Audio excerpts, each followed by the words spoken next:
Well, good morning. Woohoo! It is so wonderful to see you all out there at Farm Aid 2019.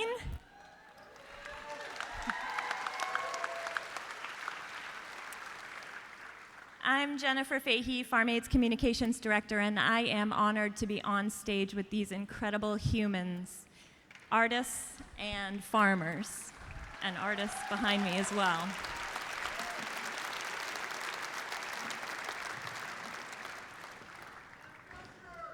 Joining us today is Farm Aid President Willie Nelson.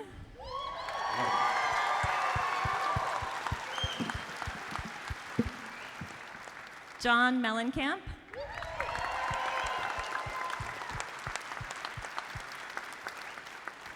Neil Young.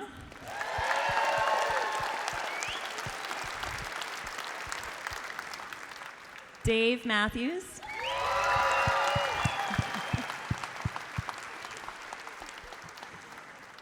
And Farm Aid's Executive Director for 34 years, Carolyn Mugar.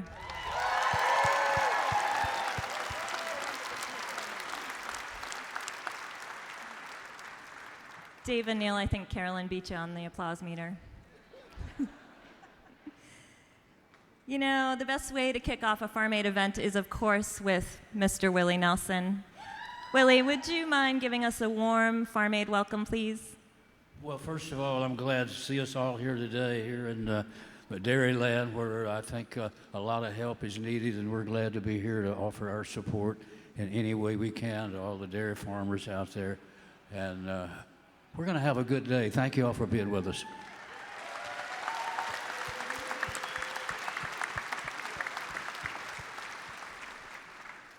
Thank you, Willie.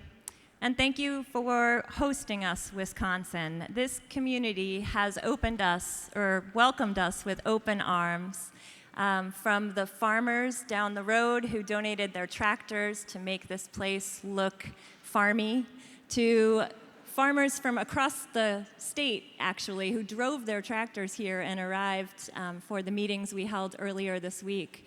And also right down to WKOW, who hosted a telethon for us last night in Madison and raised money for our mission. We feel welcome here.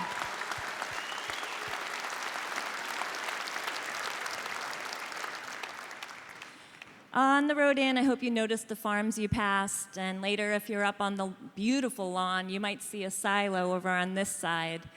And it's a great reminder that we're here in the middle of farm country. It's exactly where Farm Aid should be. We don't often get this opportunity to bring our Farm Aid music right to farm country. But this year, as farmers face the challenges they face, this is the perfect place for us to be. We're very pleased that the media has covered what is happening in farm country really well this year.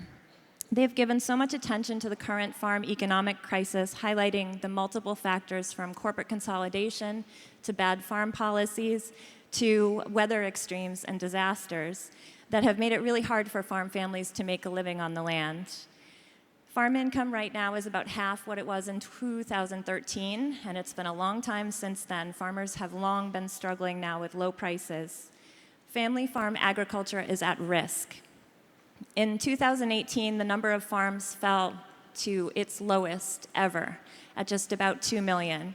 And yet there are nearly 330 million of us here who eat. The reasons for the crisis are complex, and we've created opportunities here at the show that we hope you will engage with throughout the day. You can dig into interactive exhibits in the Homegrown Village. You can hear from farmers and artists again on the farmyard stage that's up in past the lawn in our Homegrown Village.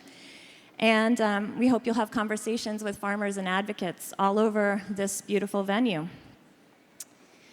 This morning, though, we want to look at the crisis in a different way, from a place of strength and determination. We'll highlight farmers and farm advocates who will help you understand how, despite challenges and uncertainties, so many farm families have stayed on the land for generations, and they continue to see a future in agriculture. The farmers on this stage today represent so many farmers across the country who give us reasons for hope. Willie, you've always recognized the resilience of farm families, and you built Farm Aid as an organization that reflects their voices. Why do you think listening to farmers is so important? Well, these are the folks who feed us, the people who bring us our good food, and we need them, and we need to let them know how much we need them. And if we can help them any way, that's why we're here. So yes, we need to help the dairy farmers. We need to help all farmers in the land, because this is 34 years we've been doing this, but who's counting, you know?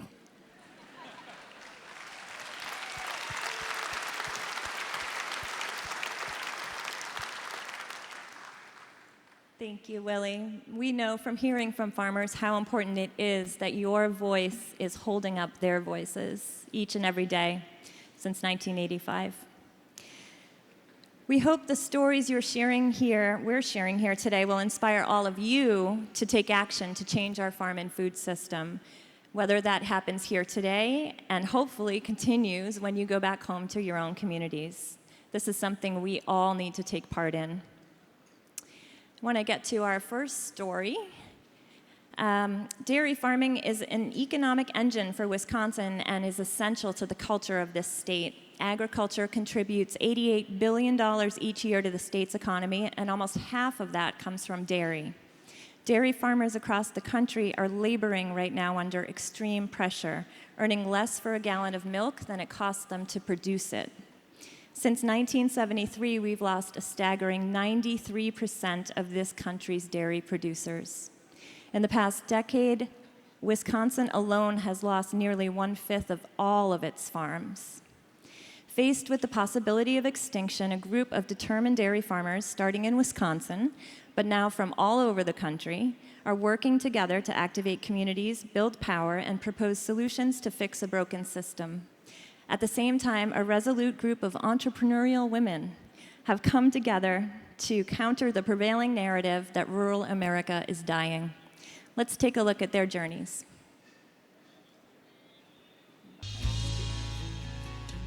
The problem of overproduction is a problem that we've all fallen into. The system has pushed us to produce more and more and more just to keep our heads above water. The average eater isn't connected to the farm and doesn't realize these things. And when dairies go under, it doesn't affect the milk they're pulling from the shelves. We as a society have devalued food, and cheaper is better and bigger is better, and that is not sustainable. Industrialization of agriculture has really changed the way we treat the land. More farmers on the land, that's better for our communities, it's better for our environment, it's better for our family, it's better for everything. As farmers, we produce more milk than the market needs or wants. When there's plenty of something, you pay less for it. When there's less of something, you pay more for it. It's a capitalism in its truest form, and right now we've put ourselves in a bad position. The real way to short circuit that is to come together and demand that we do something about it and we manage our supply to actually meet the demand. Dairy Together came together because we were talking with people across the country and knew that farmers were going out of business because they weren't getting paid a high enough price. We knew we needed to do something, and we wanted to make sure we could get as many people to the table as possible. It's about not getting paid a fair price. I mean, the answer seems pretty easy. We're calling for supply management because we know that the only real way for us to get our prices to come up is for all of us to work together. If we all work together, we'll all benefit together. We started meeting as a group of area women, farmers, gardeners, women committed to our rural areas about 10 years ago. And that has grown to a group of over 225 women. This is a group that for 10 years we'd been working on educating the public, on moving our legislature, on going to DC to talk about water quality. We'd done a lot of political things together. We have a very collaborative approach to education, and our approach here defies traditional business models. Why would you share with somebody exactly how you're running your business so they can basically do the same thing? But that's how we succeed. I traveled with Wisconsin Farmers Union out to New York, It was pushing for supply management and challenging their management to do something. I saw that this wasn't a Wisconsin problem. This is everywhere. So the more we can come together, the better chance of success we'll have.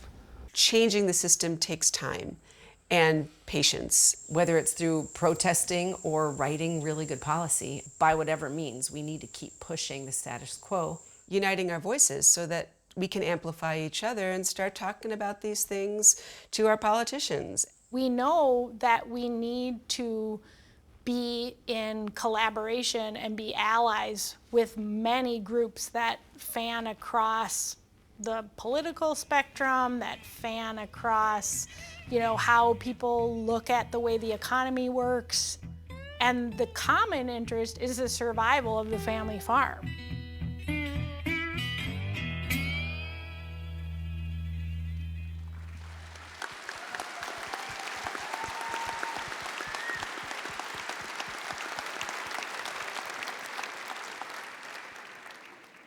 Please welcome from Dairy Together, Sarah Lloyd.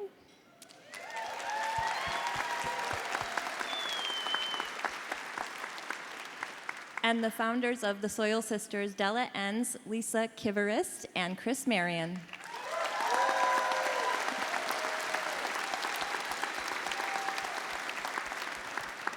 Thank you all for being with us. Sarah, so many of us have been inspired by the efforts of Wisconsin Farmers Union to bring dairy farmers together all around the country. What gives you hope that the system can change and make it possible for family dairies to thrive once again? Yeah, thanks for that question. My husband and I dairy farm, and we're going broke like lots of dairy farmers, but the Dairy Together campaign is about pulling together, and we're building a farmer-led movement, but we need all hands on deck. We need eaters, everybody an eater out there, we need you. We need you to demand fair prices from your side. We need our cooperatives to come back into power with their farmer members. We need the retailers. We need everybody. So this will be good. We can get a fair price for farmers. We'll see our communities thriving. And we know that we're moving the needle. We've been working on this campaign for 2 years, and we're definitely moving the needle on getting real solutions. Thank you.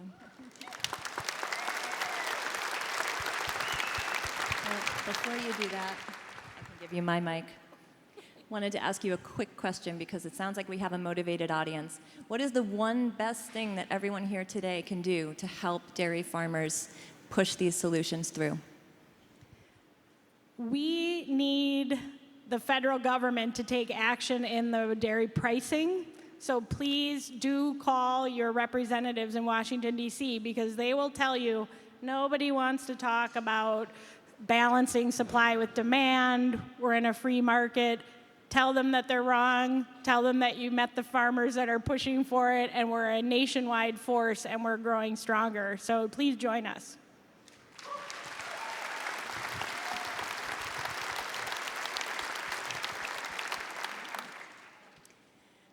Della, Chris, and Lisa, it is so hard to organize people sometimes these days. They are so busy. So we want to know the secret to your magic of bringing together more than 200 women to do this really crucial work. Food, wine, and fun.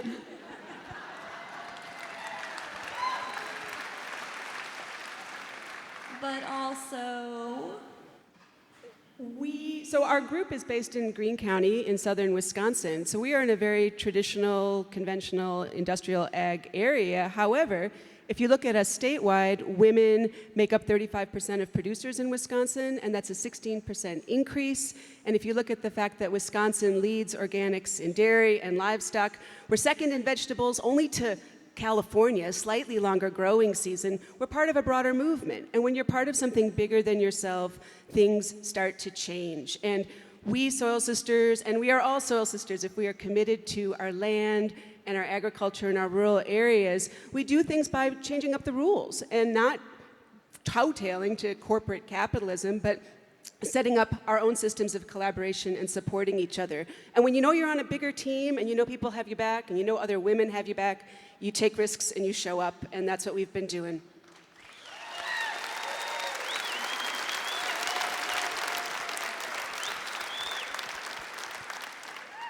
Chris, I was going to ask, what's at stake if we don't have women and men like you out there doing this important work? Well, in Wisconsin, we're losing 3 dairy farms a day. So I don't really think we have to say anything more than that. But what's at stake is food security. If people can't stay on the land growing food, we're going to have to get our food elsewhere, and then we're going to be at the mercy of other places. I think it's important that we don't exclude anybody from the farming conversation. Some people don't consider me a farmer. I'm only on 20 acres. I have 25 sheep. And we know from Soil Sisters that people at every scale are working hard to do the right thing and provide the right thing, and we need to pull together.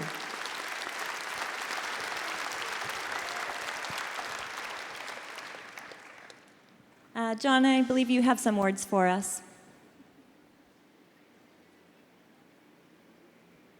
Always. But it's just my opinion. It doesn't make it true.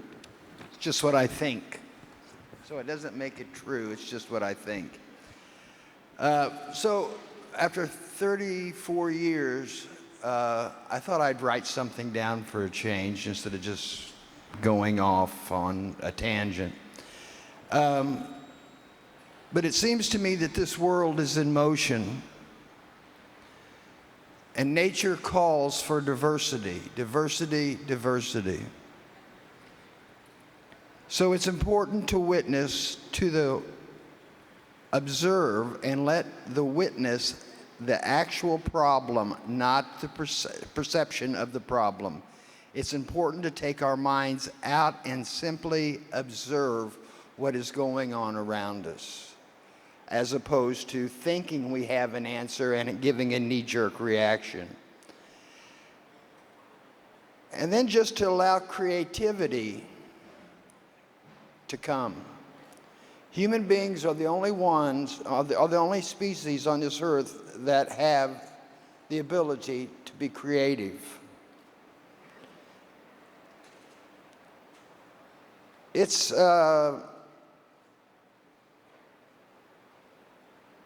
what makes us the artist that can solve problems. The art of being able to not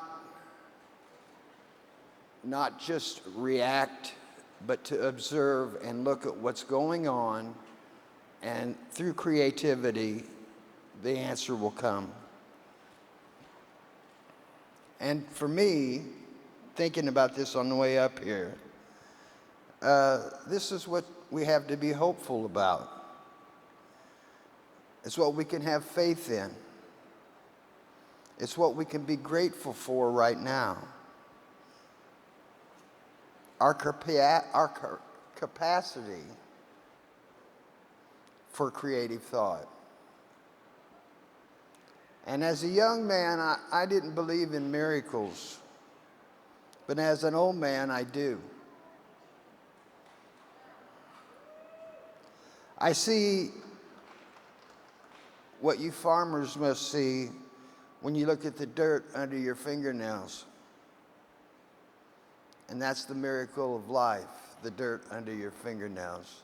So thank you.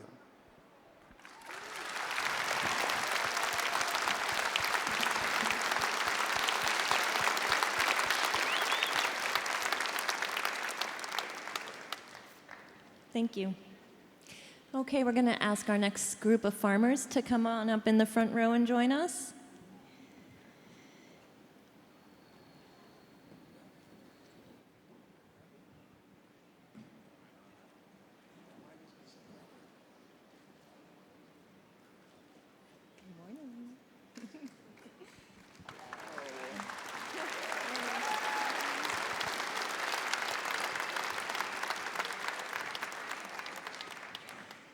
Like all the regions we visit, Wisconsin has some pretty delicious food traditions like craft beer, my favorite, cheese curds, and brats. In fact, we hope you'll try some of these traditions at our homegrown concessions later today. For many cultures, growing their own food is their tradition, and today we're highlighting the stories of the Oneida Nation and Hmong American farmers who are connecting to their heritage by reconnecting to the land. Let's take a watch. Everyone thinks this corn is about food sustainability. It's way more than that. She's here to help us remember. Remembering my songs, remembering my language, remembering relationships. Our group started in 2015, 2016. We wanted to take on the responsibility of growing food for ourselves. In our community, our tribal program, Junhekwa, had been taken on the responsibility of growing corn for the community, but it would sell out so fast that it wasn't able to sustain the whole community. I talked with a lot of people, and people just started saying, hey, we should grow this together. We shouldn't be having individual plots. We should do it the old way. We do have quite a few people in our group that have diabetes, and they do want to eat better, and they didn't have access to food that was, and they didn't understand how to cook it before. But if you were to go back to a traditional diet and eat with our food circle that has to do with the seasons and the cycles, and eat the ceremonial food that's already identified, you don't have diabetes anymore. We were farmers back in Laos. When we migrated here to America as refugees, we brought some of that traditions to America. My mom, her mom, or my grandmother, we used to do this together, so it brings that memory back. At the Nature Preserve Farm, there's about 20 farmers.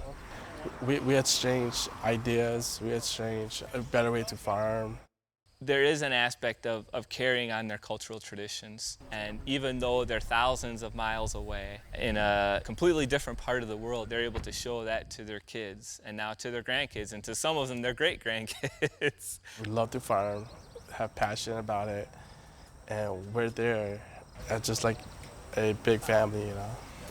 Yang Li is Vang Li's mom, and she's been farming at the Fondi Farmers Market for at least 20 years. And over 90% of our vendors are Hmong American. So they are really the heart and soul of the farming force at our farmers market. And the farmers out here are growing things that you can't buy at the grocery store. I want to teach my kids how to farm. At least they have that knowledge of what farming is about, you know what I mean? So they can learn how to appreciate the food that they eat and the farmers that work every day for it, you know. We make space for the next generation of farmers, because if we don't create space for them to both carry on tradition and find their own way and their own space in that culture, we run the risk of not having farmers. Hopefully we could encourage younger generation to, you know, farm as well. We are inspiring communities to get together and grow the old way, because that's what we're doing here. We're growing the old way. Yeah.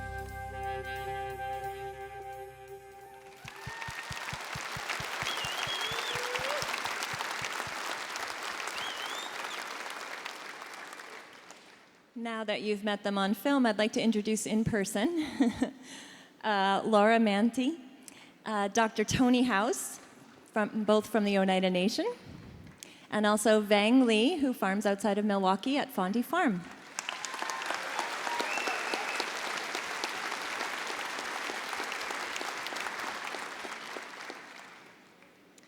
Tony and Laura. Indigenous people were our country's first farmers, yet those traditions were lost or taken over centuries. Tell us why growing corn is an act of resilience for you.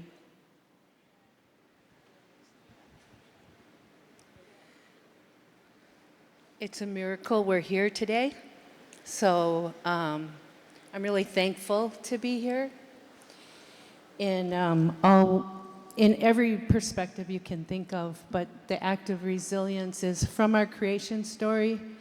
I really identify with the dairy farmers in that our corn is considered the milk from our Mother Earth. And bringing our corn, at first I felt out of place being here, and hearing the words, I'm like, right from our creation story, we know that And when I think all the way into the future, the resilience is that I didn't grow up in a cornfield, but my grandchildren are growing up in a cornfield today. And they're speaking, I didn't speak my indigenous language, but my grandchildren are speaking their indigenous languages.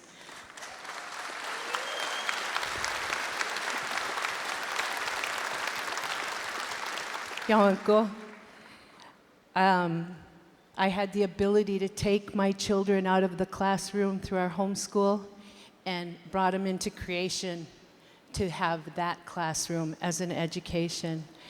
And that was, our first class was the Three Sisters Garden, the corn and the beans and the squash. So finally, this is my step towards the coming generations that we're taught to look out into the future, the faces coming from the earth. And we're doing our part, so that's my part about resilience. Thank you.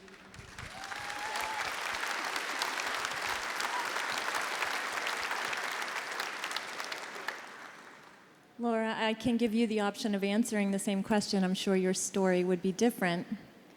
Or we could talk about how it might be an act of resistance. I would say it's an act of resistance for you to grow your own food because you are not sovereign unless you can feed yourself.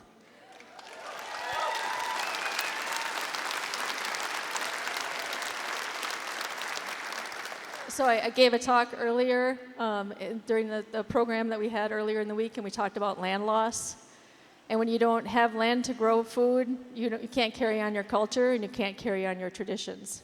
So everything goes back to the relationship that you have with the land. And in our group, we're really doing an amazing job of creating a seed bank of our traditional seeds, not just our white corn that we grow, but we have other varieties of corn, native corn, and beans and squash, so that we can become more self-sufficient, so that we can change our diet, so that we can eat the food that we're intended to eat, and so that we can build up a seed bank for the future. And if we ever have to feed another nation besides our own, we want to be ready to do that.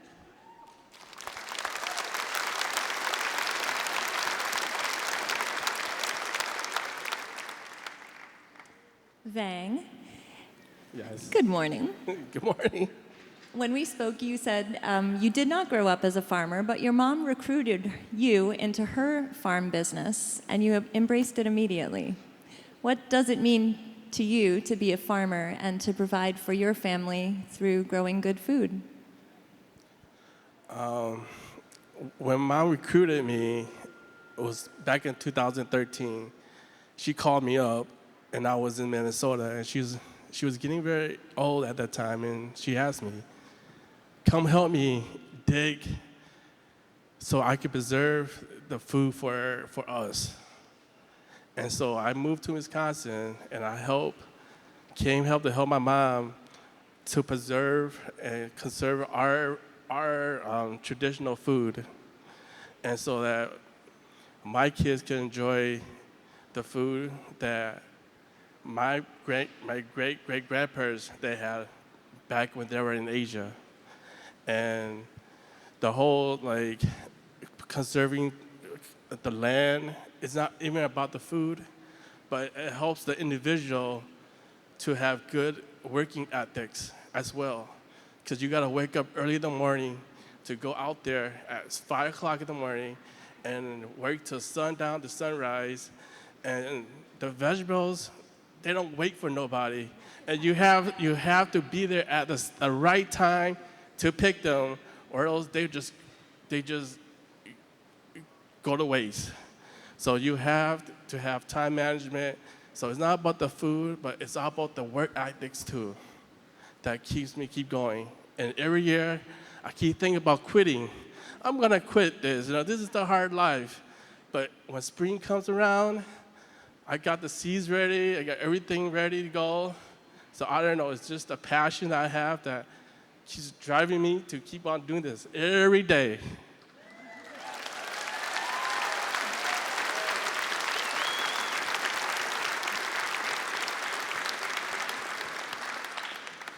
Sounds like we're all with you, Vang, so you keep it going. We'll keep you strong. Thank you. Dave, these stories are a great example of farming being so much more than just about growing food. Can you talk about the ways that farming strengthens communities in your experience? Yes, I hope so. I first want to say it's an honor to share the stage, as always, with Willie and John and Neil and all the musicians here, everybody, and so much so share the stage with these incredible farmers and to hear your stories, and thanks for sharing them with us. But I get emotional, and then I think of things that make me emotional. And I remember when I was a kid and my father was ill, and eventually he died from his illness. I remember after he died, my mom started gardening, almost like a crazy person. She was just outside digging and planting, and but in a few days it started to look like she was sort of magical, and she just said it helped her heal, connecting herself to the earth. And she still gardens, not as much now, but she's getting on, but she still feels a real connection to the earth, and she still grows veggies and stuff in her garden. But what I mean to say is when I compare the sort of over-industrialization of farming, which severs us from the earth, it makes us separate from the earth, and it turns us into part of a profit-driven machine that doesn't take into account anything but the dollar. And there's that compared with connecting ourselves to the earth, because we have the great fortune of being connected to farmers if we take the time. That those people, to know that when we eat and when we pay a fair price for the food that we eat, that we're supporting people who are taking care of the earth, and by doing that, taking care of the future, by doing that, taking care of the planet and giving us hope. And so it's a very different system. It's a system that we need to support, because all we're doing is paying them what they're due if we pay them enough to survive. We're not paying them too much, we're paying them what they're due if we're looking after the planet. That's all.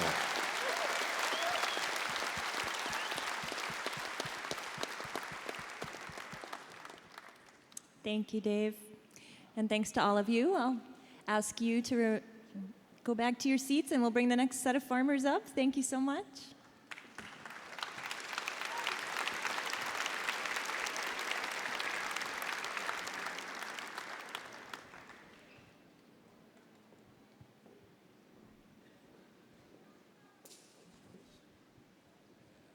Morning. How are you? Good. How are you? Good.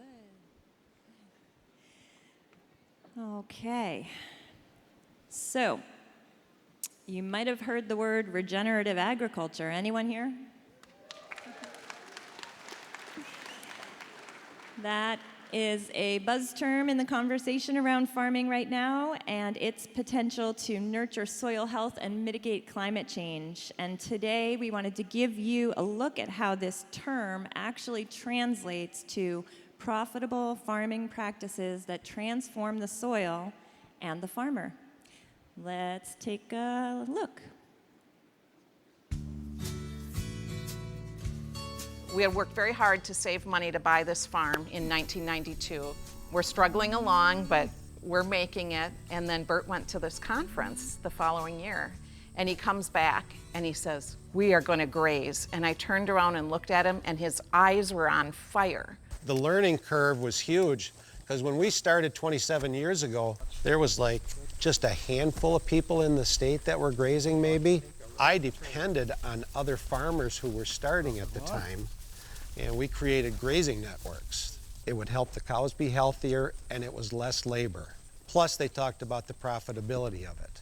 Our cows actually produce half as much today per cow in 1 year as they used to before we started grazing. However, with this system, for every 100 pounds of milk, rather than making 50 cents, we might be making $5. So the grazing aspect of this is really what drew me back and made me excited to know that, one, I could raise my kids here, but two, I could also do something that I love that fills me with joy. The grazing then became the foundation which has helped us survive and now has helped our daughter make the decision to join the farm. How great is that? The Artisan Grain Collaborative does have a rather complex mission of knitting together the farmer with the soil with the farm. That moves on to us with caring for the crop, giving the farmer a good price, milling that into a quality product, getting that freshly milled flour to a bakery, and then that baker is going to turn that into the final product. Then it's enjoyed by the consumer to the point where you can taste the difference. Working with Gilbert opened my eyes up on a lot of the different avenues for small farmers to actually market their products. The Artisan Grain Collaborative provides a common network, an easier way to find out what is brewing with our customers, what do they need. I would not be growing near the amount of small grains if it wasn't for my relationship with Gilbert on the way we're processing the grains. Small grains are part of a more environmentally stable rotation. If you can grow corn one year, soybeans the next, and then wheat the third, and then back to corn after a fall of having clover, you are essentially practicing a very sustainable method of agriculture. I think the main thing that grazing does for the environment is you always have cover on the soil to protect it, keep it in place. We could be part of the solution to climate change rather than the cause. The majority of the money that I make is spent locally, so it's nice to see a product like this that can be sold in my community that I'm part of. I feel so lucky to be a grazer. Had a lot of help, support from my wife, other farmers, my kids. They've all made it possible.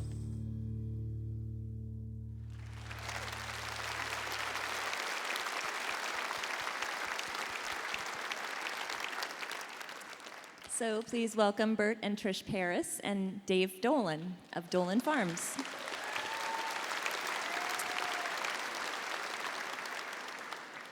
Dave's farm is part of the Artisan Grain Collaborative. Okay, Bert, let's start with you. You've become a mentor to Megan, your daughter, as part of the Innovative Dairy Grazing Apprenticeship Program. What does it mean to carry on this legacy that you and Trish have built? Well, for us to carry on this tradition, it's hard to put it into words because it goes back to my own childhood where I grew up on a dairy farm. We wound up leaving that dairy farm, but then I met my wife and we were able to start. She had a color TV, I had $1,500, and I said, let's do it. So we can do this. But now to have started with that, and then to buy our own farm, make a grazing dairy farm successful, I feel it is, for a lot of reasons, not just monetary, but also personally and family-wise, because it allows us free time. And environmentally, it's just so nice to feel good about what we do. For the environment, our cows are just so unique in terms of how they work with us, how they work with nature, the constant rotation, the involvement of our pastures.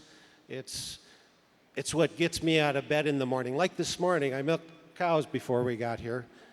And thanks to our son Dylan and Gilbertson for milking tonight and tomorrow morning. But I've been very, very lucky. I'm very passionate about milking cows on grass. And for our daughter, Megan, who had our 5th grandchild 2 weeks ago, Colton James, both are doing great, happy to hear it. But we are so excited for her because she wants to come back and she wants to learn from us and take it over and continue what we're doing. So it really means a lot.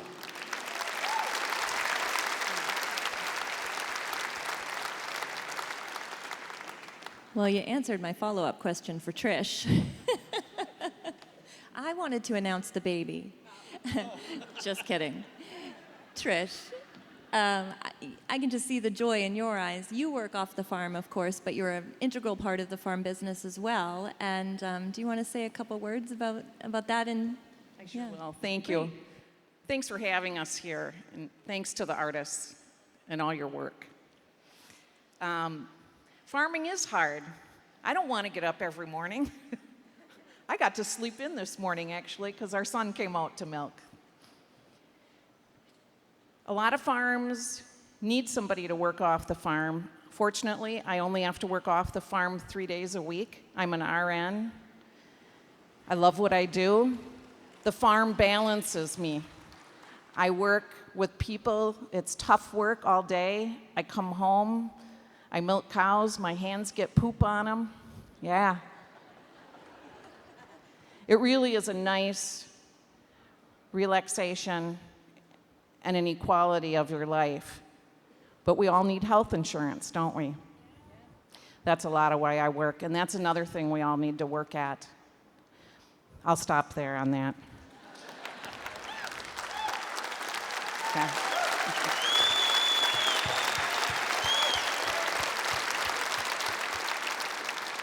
I'll just make one more remark, and that is, go grass.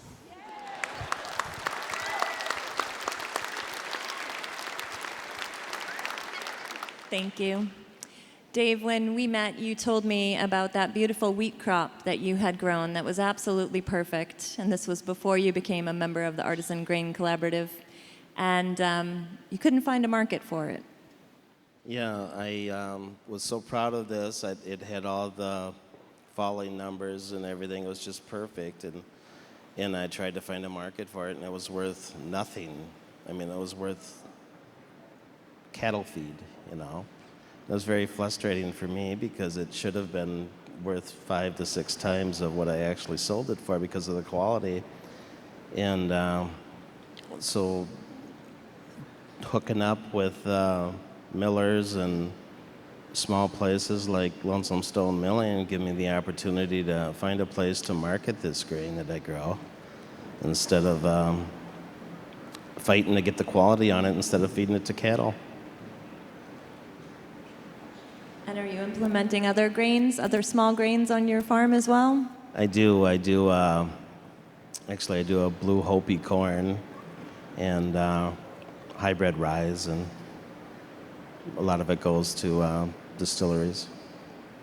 Do you see the difference in the soil? Yeah, I do. You're going to have a lot less erosion because I use a cover crop, and I'm in the hills of southwest Wisconsin, so it's very rolling land.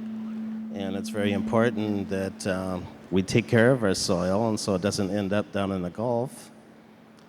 And it's definitely a challenge on rolling hills to do that, but it can be done.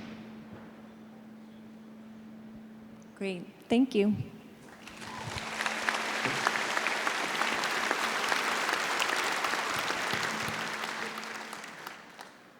Neil,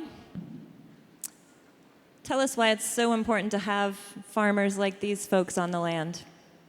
Well, I congratulate you for the way you feel about what you do and for the harmony that you're living in with the earth, because it's the way forward, and it's a beautiful thing. You can tell, you don't even have to talk to you guys, even though that's great. All you have to do is look at those cows, see the way they're heading out into that field. They're excited.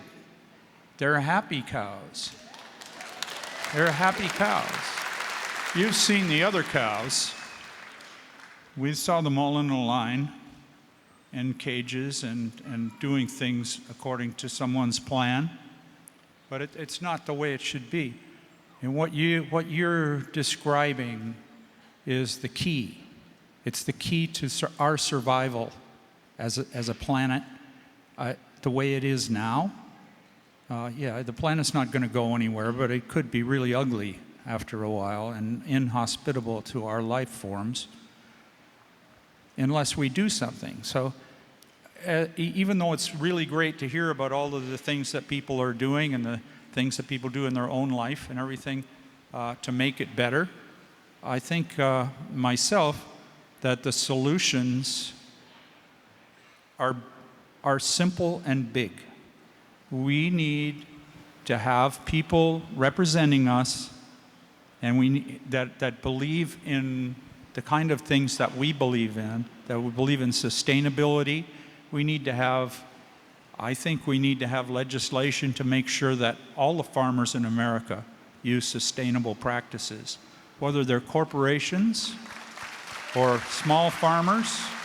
If you're farming in America, or in Canada for that matter, you should follow sustainable practices and not destroy the earth. I don't know if you've seen these farms along the freeways where they plant the same thing every year, everything happens according to a plan, and then the wind comes and blows half of the dirt away. You can see it in that, you can't even see where you're going half the time because so much of the soil is in the air. And it's just because our soil is not, it's losing its richness, it's losing its life. And what you're describing when you say that the earth is covered by the plants are protecting the soil and they're rebuilding the soil, and the soil is really us. It's what we eat, it's what we walk on, it's what, it's going to keep us going or it's not going to keep us going. So what we really need is a solution at the top. Someone needs to start pushing for sustainable practices in our food supply so that we don't become just another statistic in 10 or 15 or 20 years from now. As our whole planet and everything, we are in such a crisis that we really need to come together. And I think the simple solutions like making guidelines for people to work under, then everybody can work under them and try to do the right thing the way they want to do it on their own land, but in a sustainable way. We can't constantly be dumping chemicals on every plant that we plant and hoping that it won't do any damage, because it's not working. It just doesn't work. We're going backwards, and you can see it. So I hope next year that we do go backwards and reverse the trend here in Wisconsin, and next year we have a little bit more dairy farms than we had last year.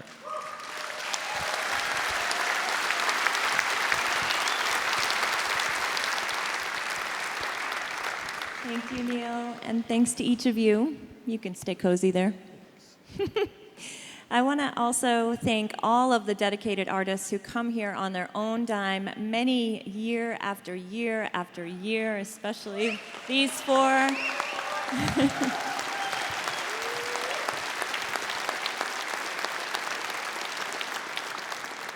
This year, we are thrilled to have Bonnie Raitt, Luke Combs, Nathaniel Rateliff and the Night Sweats, Jamie Johnson, Margot Price, Lucas Nelson and Promise of the Real, Yola, Tanya Tucker, Jamestown Revival, Particle Kid, Ian Mellencamp, Ho Chunk Thundercloud Singers, and the Wisdom Indian Dancers. Thanks to all of you.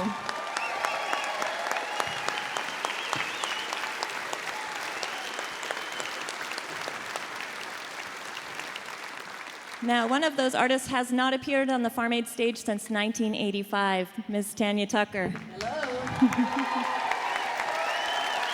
Thank you. It's great to be back.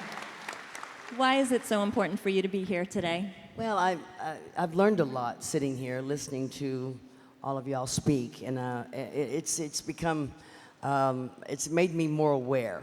And, we go off and we do our shows and we do our thing. Of course, Willie, and Neil and John have been involved so much. And I'm just glad to be back in the loop, because I think it's very important. Next time, I feel, when I get hungry, I'm going to think of y'all. And you know what else? When I think about having that glass of milk with my pie right before I go to bed, I'm going to think of the dairy farmers. And I was also sitting here thinking about, have you ever milked a cow? I mean, it's not easy to do. It's really hard to do. And I was also thinking about these factory farms. Is that what you were talking about, Neil, partly about the factory farming, and to know that a pig grows up in a crate, and that's the bacon you're eating. You know, I think we just need to be more aware of what we're buying, and not just be more aware, but take it to another level. And like you said, someone said about who was sitting there? Were you sitting there before? About be more aggressive toward the government. And I think, you know, we gotta put we are this country, and they are just representing us. So we gotta make the stand, and we gotta tell them what we want, and we want things changed.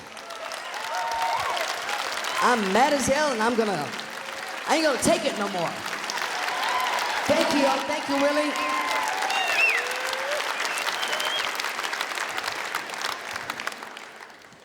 Thank you, Tanya. And Lucas, you have been touring the country, much like your dad, endlessly, but you've been highlighting farmers markets while you've been out in the road, stopping and visiting farmers. Can you tell us why you think it's so important we buy directly from family farmers?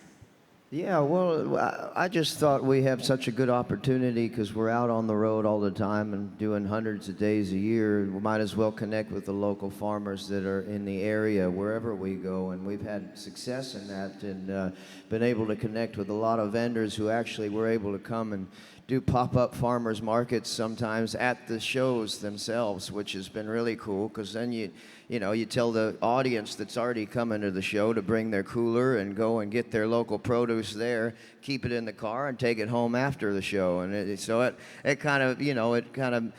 just felt like Farm Aid doesn't have to be for us it's like a reunion every year.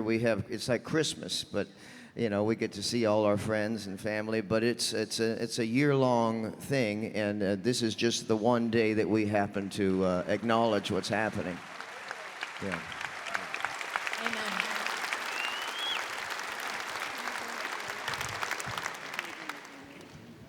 Okay, one of the other artists who is a long-term loyal supporter of Farm Aid is Nathaniel Rateliff. There you are. Hello, friend.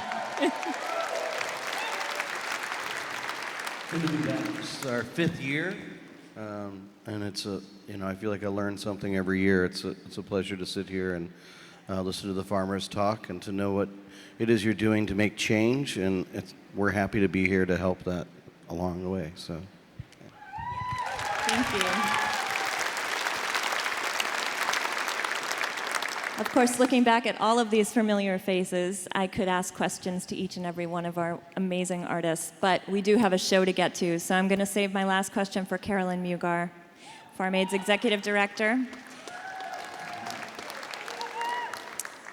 One of the areas that we've been talking a lot about in the Farm Aid office with our hotline traffic doubling over the past couple years is the level of stress that farmers deal with on a daily basis. And that's been exacerbated recently by low prices, weather disasters, bad policies, and stress in farm country is a real issue. And Carolyn, I wonder if you can touch on our new work with the American Psychological Association and how we hope it will help farm families. Jen, as you know, we welcome, our big message to everybody is that no matter where you are, you can do something for family farmers. So this year, we're very pleased that the American Psychological Association has come forward to Farm Aid wanting to offer the best at what they can do. As you all know, Farm Aid has had a hotline for all these years, Willie, starting with Mona Lee, who was there, the angel at the other end of the line, and she's a model for us. But we need to bring new people into doing this, and we need more people out in the countryside that understand what they can do for family farmers. So APA has demonstrated a really earnest desire to understand the farmer population so they can use their training and skills in specific ways for farmers' needs. Farm Aid is really grateful for their commitment to listen and learn from farmers. On Thursday, they spent the day at a farm gathering of farmers from all over the country, as well as Wisconsin tribes. And on Friday, they went on farm tours. And today, they're going to be in the Homegrown Village, meeting and talking to farmers and supporters. They're here because they care, and they found a way to offer themselves, We're very grateful for their support. This is the invitation that we like to extend to everyone. Everyone from where they are and who they are can find a way to do something to support family farmers, like our artists did many years ago. They sang for the country, and we know that everybody from where they are can look and say, what can I do? How can I relate to this? And how can I offer the best of myself for family farmers? So please leave here with that being the invitation.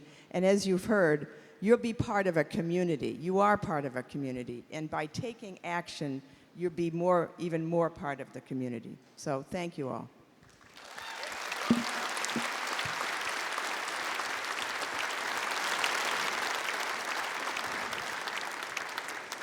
Thank you, Carolyn. Today we have met incredible farmers who are working so hard each and every day to bring food to our tables, to take care of their own families, and to take care of our country. As Carolyn said, it's time for all of us to do our part. We hope you'll learn all day today, meet a farmer, understand what it is you can do. As far as family farm food, go eat it. You have so many chances here at Farm Aid. We are serving family farm food in every single thing we're serving to 30,000 people today.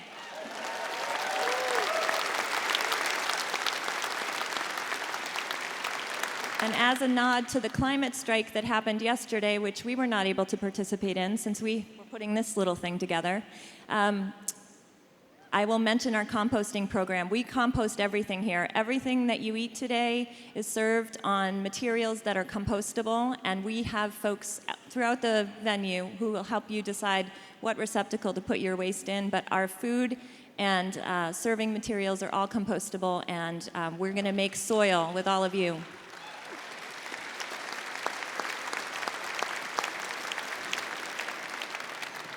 A couple folks mentioned politics and elections, and our vote is important. Our fork is important, and our vote is important, so please be sure to use yours. And finally, thank you for your support of Farm Aid, and we thank you for your continued support of Farm Aid. We cannot do this work without each and every one of you, and you can support Farm Aid not just today, but throughout the year. And you can learn more about everything we do at farmaid.org. Today's our biggest day of the year, but the work to strengthen family farm agriculture happens each and every day of the year, and it relies on you all. So thank you. Have a great day. Thank you, Jen. I would also like to say one thing, if I might. I would like to thank Carolyn Mugar and all the ladies at Farm Aid for 34 years who've been bringing us together every year, different parts of the country, talking for and about the farmers. Thank you. Thank you.